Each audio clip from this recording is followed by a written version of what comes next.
¿Soy la mala por negarme a cuidar de mi madre enferma, a pesar de que durante toda mi infancia y adolescencia me trató como basura y nunca me mostró amor ni respeto? Supongo que porque ya no me queda nadie con quien hablarlo y si lo digo en voz alta, me siento como una mierda. Pero bueno, aquí va. Todo explotó hace 3 semanas. Un primo mío me escribió un mensaje larguísimo, muy emotivo, para decirme que mi mamá estaba mal. Mal en serio, que se había caído en el baño, que no podía casi caminar, que necesitaba ayuda constante y que yo, como su hija, tenía que hacerme cargo. ¿Su hija? La misma que ella se encargó de ignorar durante toda su vida, de usar como criada desde que tenía 10 años, de insultar cada vez que podía. ¿Esa? No me habló directamente, claro. No me escribió ni una línea. Fue él quien hizo de puente. Dice que te necesita, que ya no tiene a nadie más. Y eso es más o menos cierto. Está sola. Mi papá murió hace años. Mi hermano mayor vive en Florida y apenas responde mensajes. Mi tía, la única que todavía le hablaba, ya no puede con ella. Y entonces, claro, les pareció lógico que me tocaba a mí. Lo primero que pensé fue, ¿por qué yo? Y lo segundo, ¿por qué ahora? Llevo más de 10 años intentando reconstruir mi vida, viviendo en otro estado, lejos, en paz, o algo parecido a la paz. Porque por dentro uno nunca está del todo bien cuando viene de donde yo vengo, pero al menos no tengo que verla. No tengo que escuchar su voz diciéndome que soy una inútil, que no voy a servir para nada, que lo único que tengo de bueno es haber salido flaca. Mi primo me dijo que entendía, pero que era mi madre al final del día, que no importaba lo que pasó, que ahora estaba enferma y sola. Me quedé leyendo eso en el celular como si fuera un chiste, porque yo sí me acuerdo de todo. Me acuerdo de los gritos, de cuando me tiró del pelo por contestarle, de cuando me dejó encerrada en el cuarto sin comida porque me estaba portando como una desagradecida. ¿Qué parte de eso se supone que debería olvidar ahora? Le dije que no. Frío, directo, no puedo ayudarla. Lo siento. Y ahí empezó la tormenta. Me escribió mi tía, me escribió una vecina suya, incluso un viejo maestro de la iglesia que ni siquiera sé cómo consiguió mi número. Todos repitiendo el mismo discurso, que ella me dio la vida, que ahora me necesita, que soy su única esperanza. Me sentí como si de pronto todos hubieran olvidado lo que ella era. Lo que hizo. Lo que no hizo. Como si todo lo malo se hubiera borrado y yo fuera una especie de villana por no querer hacer lo correcto. Pero es que no saben. O sí saben, y prefieren ignorarlo. Nadie estuvo ahí cuando yo lloraba todas las noches metida en el closet para que no me oyera. Nadie me defendió cuando me gritaba frente a sus amigas que yo era una vergüenza. ¿Y ahora tengo que cuidar de ella como si nada? Como si todo eso no hubiera pasado. Después de mi mensaje, empezaron las indirectas en redes. Una prima compartió una foto vieja mía con ella y escribió el amor de madre es eterno, aunque algunos no lo valoren. Otra puso un texto bíblico sobre el perdón. Hasta una conocida del barrio me escribió diciendo que Dios no bendice a los que guardan rencor. Y yo solo quería gritar. Porque no se trata de rencor. Se trata de dignidad. ¿Nadie entiende eso? ¿De verdad esperan que cargue con ella después de todo? A veces pienso que tal vez soy yo la que está mal. Que debería ser mejor persona. Más cristiana, como dicen ellos. Pero luego recuerdo lo que viví. Las noches que me dejó sola sabiendo que le tenía miedo a la oscuridad. Las veces que me negó comida para que aprendas a no contestar. Las veces que me comparó con su vecina, esa que sí sabía criar hijos decentes. No sé si estoy siendo injusta. Lo único que sé es que no quiero volver ahí. No quiero abrir esa puerta. No quiero tocar esa herida. No pasó ni una semana y ya estaban todos encima de mí. Alguien, no sé quién, le pasó mi número a una trabajadora social del condado. Me llamó para ver si era posible establecer un plan de asistencia familiar, como si estuviéramos hablando de una señora adorable con mala suerte, y no de la mujer que me gritaba «me arruinaste la vida» cuando tenía 11 años porque no encontraba su cartera. Me preguntó si podía ir a visitarla al menos un par de días por semana. Dijo que ella no tenía ingresos estables, que el seguro apenas le cubría lo básico, que necesitaban a alguien que se hiciera responsable. Me limité a decir que no. Otra vez. Pero esta vez lo dije con rabia. Casi grité. Y me colgó sin despedirse. Esa noche no dormí. Pensé en todas las veces que soñé que ella me pedía perdón. A veces de verdad soñaba eso. Que me decía que se equivocó, que me abrazaba, que lloraba. Me despertaba con los ojos mojados. Y por un par de segundos pensaba que tal vez todo había sido un mal sueño. Pero luego miraba alrededor, el mismo cuarto de siempre, con las mismas paredes sucias y los gritos de fondo. Y se me pasaba. Me acuerdo de una vez que tenía como 14, que me enfermé con fiebre alta. Estaba sola en casa porque ella se había ido al bingo. Cuando volvió y me vio vomitando en el baño, en vez de llevarme al hospital, me gritó porque había ensuciado la alfombra. Me tiró un balde de agua y me dijo que limpiara antes de irme a acostar. Ese mismo día, me juré que apenas pudiera, me iba a largar de ahí. Y lo hice. A los 18 agarré una mochila con 2 mudas de ropa y me fui a vivir con una compañera de trabajo de medio tiempo. No miré atrás. Y ahora quieren que vuelva. Que cargue con ella. Que sea la hija ejemplar. ¿Por qué? ¿Por qué no le piden lo mismo a mi hermano? Ah, claro. Porque él es el varón. El que trabaja mucho. El que está muy lejos. A él nadie le reclama nada. Nadie le manda mensajes diciendo que es un mal hijo. Nadie lo llama egoísta. A mí sí. A mí me quieren crucificar. Mi tía me mandó un audio de casi 5 minutos llorando, diciendo que no le queda mucho tiempo, que si no la ayudo yo, se va a morir sola, como un perro. Lo peor es que en el fondo, me dio lástima. Una parte de mí pensó, ¿y si es cierto? ¿Y si se muere sola y yo no hice nada? Pero otra parte, más fuerte, me recordó que ella ya me dejó morir muchas veces. No físicamente, pero sí por dentro. Me dejó sola, me aplastó emocionalmente, me cortó las alas. Y nadie lloró por mí. Estoy cansada. Cansada de ser siempre la que tiene que aguantar, la que tiene que perdonar, la que tiene que entender. Nunca me entendieron a mí. Nunca se detuvieron a pensar cómo me sentía yo. Me exigen que sea mejor persona, pero nunca nadie le exigió a ella ser una mejor madre. Y lo peor, es que ahora no sé qué hacer. Porque parte de mí siente culpa. No quiero volver, no quiero cuidarla, no quiero tener que mirarla a la cara. Pero cada vez que reviso el celular, hay otro mensaje. Otro reclamo. Otra súplica. Y empiezo a pensar que, por más lejos que me fui, ella todavía tiene un control sobre mí, como si no importara cuántos años hayan pasado, como si yo todavía fuera esa niña de 14 con fiebre, esperando que alguien la cuide. La semana pasada me llegó una carta a casa, escrita a mano, con su letra. Decía solo esto: sé que no fui perfecta, pero sigo siendo tu madre. Nada más, ni perdón, ni explicación, ni una mínima muestra de autocrítica, solo eso, como si con ser mi madre ya fuera suficiente. La rompí. Pero no la tiré. Está guardada en el cajón de mi escritorio. No sé por qué. Tal vez porque todavía no decidí qué voy a hacer. Al final lo hice, fui a verla. No porque quisiera. Fui porque sentí que si no lo hacía ahora, me lo iba a estar reprochando los próximos 20 años. Pero antes de entrar, ya me había arrepentido. No por miedo. Por asco. Por rabia. Por todo lo que venía arrastrando desde siempre. Por esa mezcla horrible de emociones que me revolvió el estómago mientras subía las escaleras de ese edificio viejo, donde vive desde hace años porque ya no puede pagar otra cosa. Toqué la puerta y tardó como 5 minutos en abrir. Pensé que no me iba a abrir, que se había arrepentido, que estaba demasiado débil, o que me había escrito esa carta solo para manipularme, como hacía siempre. Pero abrió. Con una bata gris, el cabello desordenado, la cara pálida, y me miró como si yo fuera una enfermera del hospital, no su hija. Ni siquiera se sorprendió. Solo dijo, ya era hora, ya era hora. Ni un hola. Ni un gracias por venir. Nada. Me mordí la lengua. Entré.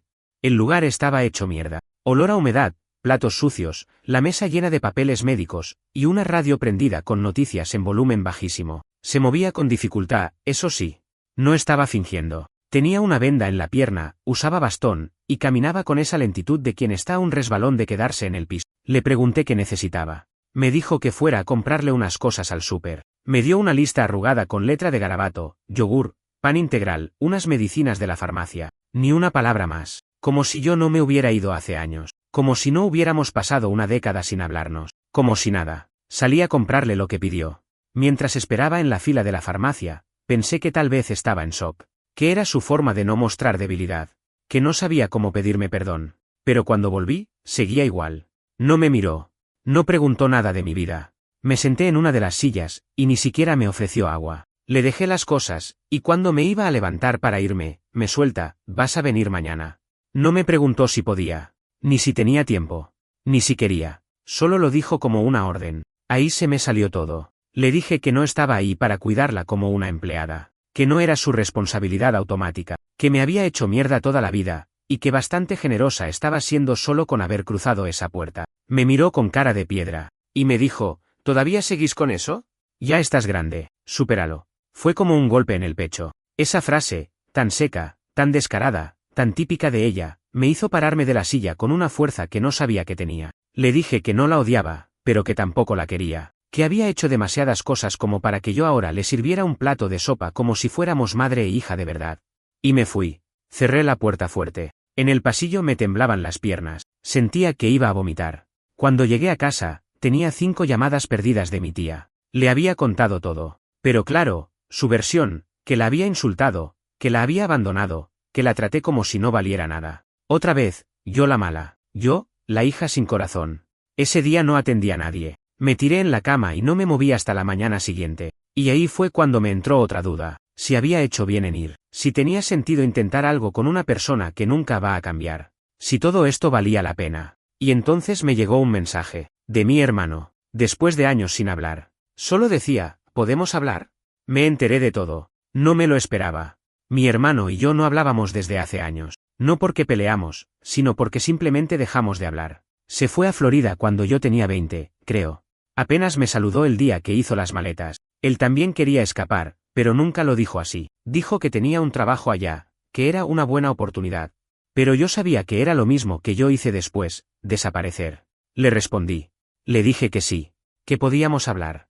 Me mandó un link para una videollamada. Dudé un rato antes de entrar, pero lo hice. Estaba igual.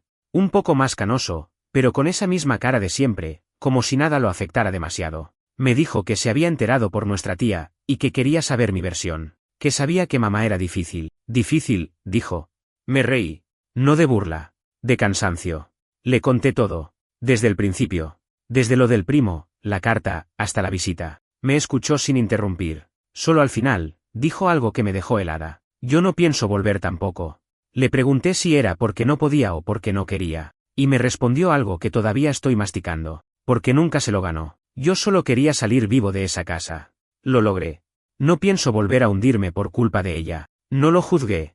No podía. Lo entendía demasiado bien. Me dijo que él también recibió mensajes de familiares, que lo estaban presionando para que viniera, que le decían que era el hombre de la familia, que tenía que hacerse cargo. Pero él ni respondió. Los bloqueó a todos, sin vueltas. Me preguntó si yo iba a seguir yendo. Le dije que no sabía. Que estaba rota por dentro, que parte de mí quería dejarla ahí, sola, como ella me dejó sola a mí 1000 veces, pero que otra parte, no sé, que sentía que si no hacía algo, me iba a perseguir para siempre. Él me dijo que eso es exactamente lo que ella quiere, que nos sintamos responsables de su miseria, que ella siempre ha sido así, que nunca va a cambiar, que ni enferma deja de manipular.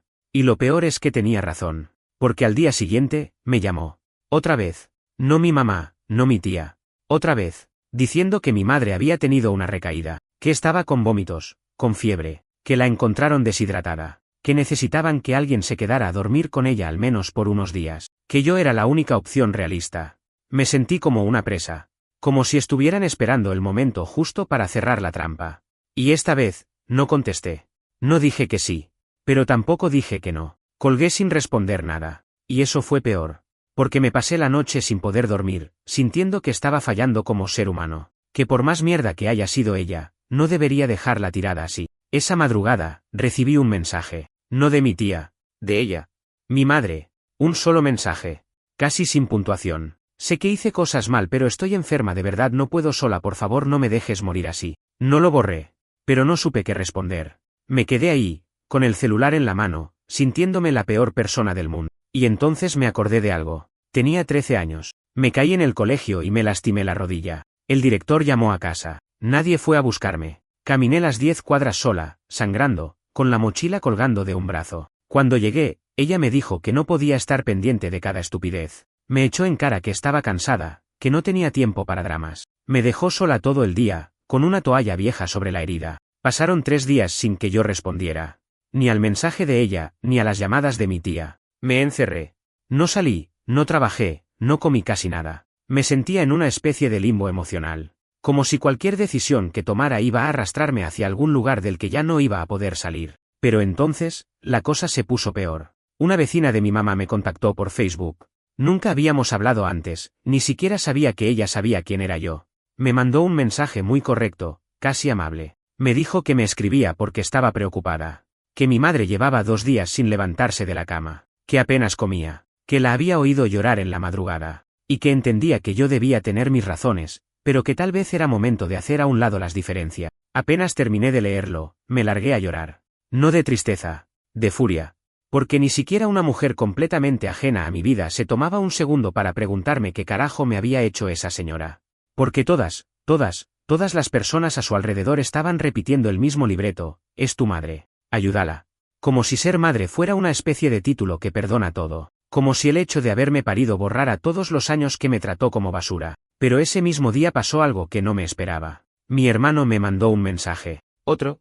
Esta vez con una captura de pantalla. Era una conversación entre él y nuestra madre. Ella le decía que yo era una resentida, que estaba buscando venganza, que nunca había sido una buena hija, que si se muere sola será culpa de ella. Sí, culpa mía si se muere, culpa mía, otra vez. Mi hermano solo respondió, ¿alguna vez vas a aceptar algo de lo que hiciste? Y ella dejó de responderle. Cuando me lo mandó, sentí que algo dentro mío se quebraba, porque por fin tenía prueba. Por fin alguien más veía lo mismo que yo venía cargando toda la vida. Por fin no estaba sola en esta versión de la historia. Pero más que alivio, sentí un vacío enorme. Porque no iba a cambiar. Nunca. Ni enferma, ni sola, ni cerca de la muerte. Siempre va a encontrar la manera de culpar a otros. Siempre va a victimizarse. Siempre va a poner el foco en lo que no hicimos por ella, sin nunca mirar lo que ella nos hizo a nosotros. Pensé en volver a verla. Pensé en escribirle. ¿Pero para qué? ¿Para que me insulte otra vez? ¿Para que me diga que estoy exagerando? ¿Para que me use como bastón emocional y físico hasta que se muera y me deje con la culpa de haber permitido que me usara? No. Ese día me senté con una libreta en la mesa. Empecé a escribir, sin pensar mucho, todos los momentos de mi vida en los que me sentí abandonada por ella. Uno por uno. Tardé casi 4 horas. Llené 6 hojas. Cuando terminé, estaba temblando. Y entendí que esa mujer nunca fue madre. Al menos no para mí. Al final, le respondí. Le mandé un mensaje. Cord. Sé que estás enferma. Y lamento eso. Pero yo también lo estuve muchos años, y no te importó. Espero que encuentres la ayuda que necesitas. Yo no puedo dártela. Silencio. Pasaron horas. Y entonces llegó su respuesta. Solo decía. ¿Egoísta? Igual que tu padre. Después de ese mensaje, no volví a saber nada de ella durante varios días. Ni una llamada, ni un mensaje, nada. Pero lo sentía. Sabía que no se había rendido. Ella no se rinde. Nunca lo hizo. Al menos no cuando se trataba de tener el control. Y yo, por primera vez, no le estaba dando lo que quería. No estaba cediendo. No estaba entrando en su juego. Y eso, seguro, la estaba carcomiendo. Pasé esos días en piloto automático. No comía bien. Me levantaba y me iba a dormir con la misma sensación pegajosa en el pecho, como si algo me estuviera aplastando desde adentro. Y la gente alrededor mío, la poca que tengo, no sabía nada. No les conté. Porque ¿cómo explicas esto sin que suene exagerado? ¿Cómo le decís a alguien que no querés cuidar a tu madre enferma porque toda tu vida te trató como si fueras un error? Entonces llegó el mensaje de mi tía. Otra vez ella. Pero esta vez no era para pedirme nada. Era una especie de advertencia. Me dijo que había hablado con una trabajadora social, y que estaban considerando declararla en situación de abandono por parte de la familia. Que yo era la única pariente directa local. Que si no hacía algo, podían iniciar un proceso legal para obligarme a hacerme cargo. O, mínimo, asistir económicamente. Lo leí 3 veces, sin entender. ¿Obligarme? Después de todo, llamé a un abogado. Uno de esos gratuitos que dan orientación legal. Le conté todo, sin detalles personales. Me dijo que la ley no obliga a una hija adulta a cuidar de una madre enferma, a menos que haya un acuerdo previo o dependencia económica. Y que cualquier intento de forzarme legalmente, sin pruebas, no iba a llegar a ningún lado. Sentí alivio. Pero no duró mucho. Esa noche soñé con ella. Un sueño raro. Estábamos en la cocina de la casa vieja, la de cuando yo era chica. Ella estaba de espaldas, cocinando. Yo tenía unos 9 años. Me acercaba con una hoja en la mano, algo que había escrito en la escuela. Un cuento, creo. Se lo quería mostrar. En el sueño, yo hablaba, pero no salía la voz. Y ella ni se giraba. Seguía cocinando. Cuando por fin volteaba, tenía mi cara de ahora. No la de ella, la mía. Como si yo fuera ella. Me desperté empapada en sudor.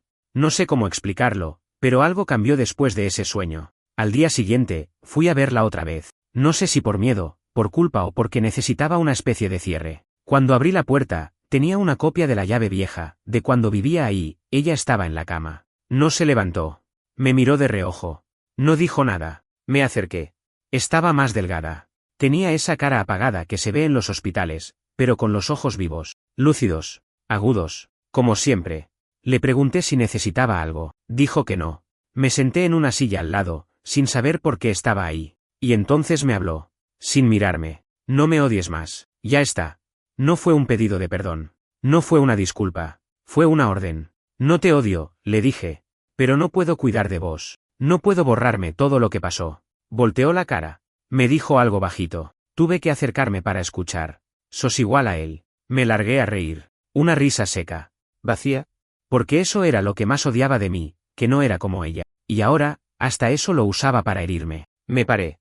Le dejé una bolsa con comida, algunas cosas básicas. Le dejé un número de una enfermera particular que podía ir algunas veces por semana. No le dije nada más. Ni adiós. Antes de cerrar la puerta, escuché su voz otra vez. Sos una decepción. Y por primera vez en mi vida, no me dolió. Después de esa última vez, no volví.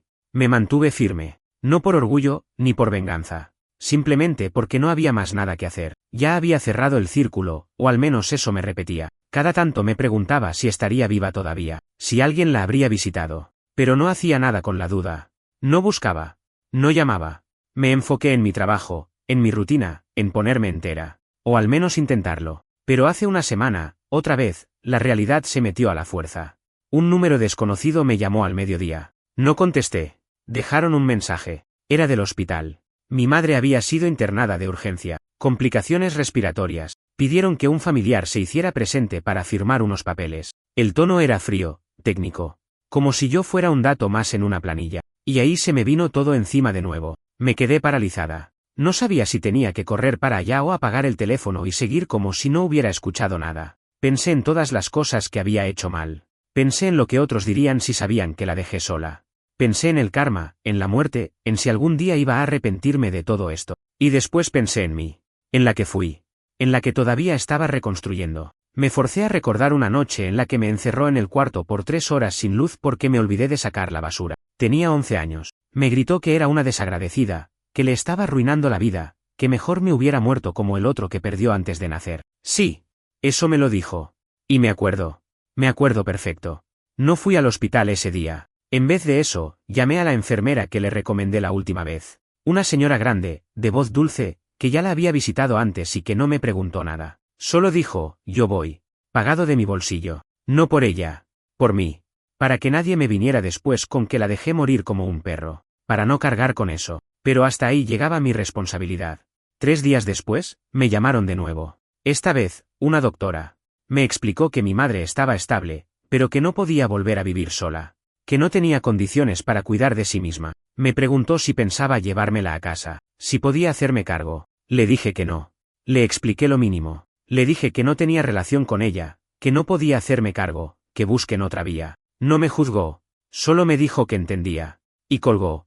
Y después vino lo más raro de todo. Me senté, prendí la computadora, y escribí un correo. Para mi hermano. Asunto, actualización. Le conté todo. Breve. Claro. Le dije que mamá estaba en el hospital, que no sabía qué iban a hacer con ella, que yo ya había hecho todo lo que podía hacer, que si él quería involucrarse, era su decisión, pero que no me pidiera nada más. Su respuesta fue rápida. Solo escribió: gracias por avisar. Estoy con vos. Lo que decidas, lo banco. Y por primera vez en mucho tiempo, me sentí acompañada. No estoy bien. No lo estoy. Me siento rota, me siento sucia, me siento como si cada decisión que tomo me partiera al medio. Pero al menos sé que ya no estoy en la misma jaula emocional en la que viví tanto tiempo. Ya no me mueve la culpa. Ya no me domina el miedo. Solo estoy, cansada. Cansada, pero de pie. No sé qué va a pasar con ella. Sé que tarde o temprano, va a morir. Y no voy a estar ahí. Y eso va a doler, o va a liberar, o las dos cosas. Pero lo que no voy a hacer es fingir que todo estuvo bien. No voy a mentirme para encajar en la historia de nadie. Ella eligió el tipo de madre que fue. Yo ahora elijo el tipo de hija que puedo ser. Y hasta acá llego. Hoy me avisaron que murió. No sé cómo empezar esto. No sé cómo poner en palabras lo que siento, porque no es lo que esperaba sentir. No hay alivio, no hay tristeza pura, no hay ese peso que supuestamente se va cuando alguien muere y vos quedás libre. Lo que hay es un silencio incómodo, como si se hubiese apagado una radio vieja que hacía ruido de fondo toda mi vida. Y ahora que no está, me quedé sola con todo lo que no pasó. La enfermera fue la que me llamó. Me dijo que falleció tranquila, dormida, sin dolor. Que no preguntó por mí, que no dijo nada en sus últimos días más allá de algunas quejas sueltas por la comida y por el calor. Me agradeció por haberla contactado y pagado las visitas. Me dijo: usted fue buena hija, dentro de lo que pudo. No supe qué responder. ¿Buena hija? ¿Qué significa eso después de todo lo que fue? Pensé que iba a llorar. No lloré. Pensé que me iba a sentir culpable. No exactamente. Lo que siento ahora es otra cosa. Como si hubiera cerrado una historia sin final feliz. Como si me hubieran devuelto un libro que presté hace años, todo roto, sin tapa, con páginas faltantes, y me dijeran: listo, ya podés olvidarlo. La funeraria me llamó. Me ofrecieron un plan básico, sin misa, sin ceremonia. Me preguntaron si quería asistir. Dije que no. Me ofrecieron ver el cuerpo antes del entierro. Dije que no. Me preguntaron si quería quedarme con alguna pertenencia. Dije que no. Lo único que quise saber fue si había dejado alguna nota. Un papel. Algo. Lo revisaron todo. No había nada. Ni una palabra. Ni un lo siento, ni un gracias, ni un mísero intento de cierre. Eso fue lo peor, creo. Que ni siquiera al final haya intentado. Una parte de mí todavía esperaba, muy en el fondo, que dijera algo, que pidiera perdón, que reconociera algo, pero no. No lo hizo en vida, no lo hizo en la cama del hospital, no lo hizo en muerte. Y eso es todo lo que hay. Mi hermano me escribió hace unas horas. Me dijo que él tampoco va a ir al entierro. Que no puede, que no quiere, que ya lloró suficiente por alguien que nunca lo abrazó sin condiciones. Le respondí, estamos bien. Nosotros estamos bien. Y es verdad. Él y yo, después de todo, nos reencontramos. No es que hablamos todos los días, ni que tenemos una relación perfecta, pero nos entendemos. Compartimos un pasado que nadie más entiende. Y eso, en estos días, me alcanza. Hoy tiré la carta que me había mandado ella. Esa que guardé en el cajón desde el principio. La rompí sin pensar. Ni siquiera la leí de nuevo. También borré su número, por si acaso. No sé si esto es cerrar un ciclo. No sé si mañana me voy a despertar mejor o peor. Pero sé que ya no me va a llamar nadie a pedirme que me haga cargo. Sé que ya no tengo que justificar nada. Sé que sobreviví a todo lo que me hizo.